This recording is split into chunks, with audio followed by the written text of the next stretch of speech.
What's the meaning of bodhrán?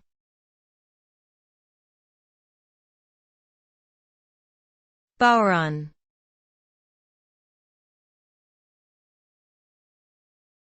Bodhrán.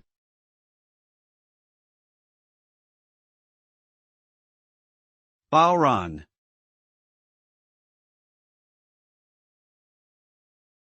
bodhrán.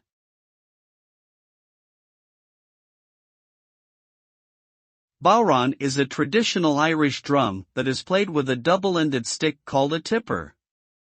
The drum is typically made of goatskin and has a shallow, circular shape.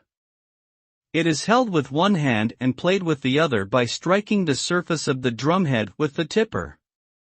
The resulting sound can be varied by changing the force and location of the strikes.